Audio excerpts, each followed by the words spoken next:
উপদেষ্টা আসিফ মাহমুদ কুমিল্লা মুরাদনগরে এক ধরনের মাফিয়াতন্ত্র কায়েম করেছে। আপনারা দেখেছেন যে যারা জুলাই এবং আগস্টে খুনি হাসিনার বিরুদ্ধে আন্দোলন সংগ্রাম করেছে, তার পূর্বে খুনি হাসিনার বিরুদ্ধে আন্দোলন সংগ্রাম করতে গিয়ে একাধিকবার জেলে গিয়েছে, তারা গণ অভ্যুত্থান পরবর্তী সময়ে দুঃখজনকভাবে তারা জেলে রয়েছেন।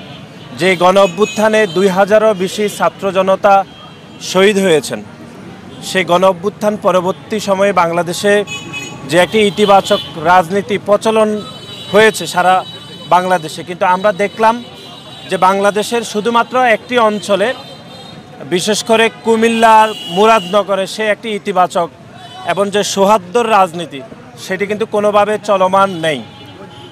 যে এই গণ অভ্যুত্থানে 2000-এরও বেশি ছাত্র জনতা নিজের জীবনের বিনিময়ে খুনি হাসিনাকে দেশ থেকে বিতাড়িত করেছে, এবং যাদের আন্দোলন সংগ্রামের মাধ্যমে খুনি হাসিনা বিতাড়িত হয়েছে, সে আন্দোলন সংগ্রাম করা 13 জন নিরপরাধ রাজনৈতিক কর্মীকে কুমিল্লা কেন্দ্রীয় কারাগারে তারা আজকে জেলে রয়েছেন।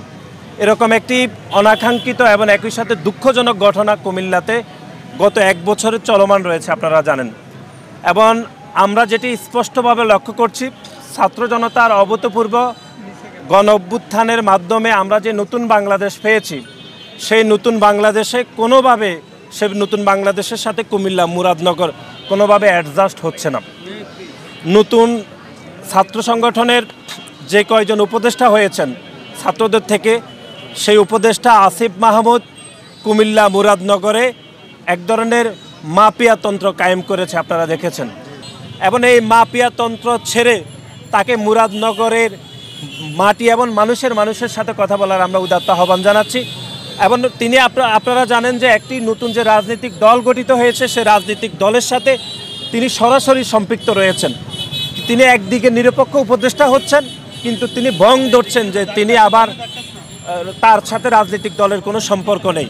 আমরা এটিরও তীব্র নিন্দা জানাচ্ছি এবং অনতিবিলম্বে গণপ্রজাতন্ত্রী বাংলাদেশ সরকারের প্রধান উপদেষ্টা প্রফেসর মোহাম্মদ ইউনূস সাহেবকে আমরা অনুরোধ করব যে আপনি যদি আসিফ মাহমুদকে আপনার ক্যাবিনেটে রাখেন, তাহলে আপনার সরকারের নিরপেক্ষতা ব্যাপকভাবে প্রশ্নবিদ্ধ হবে।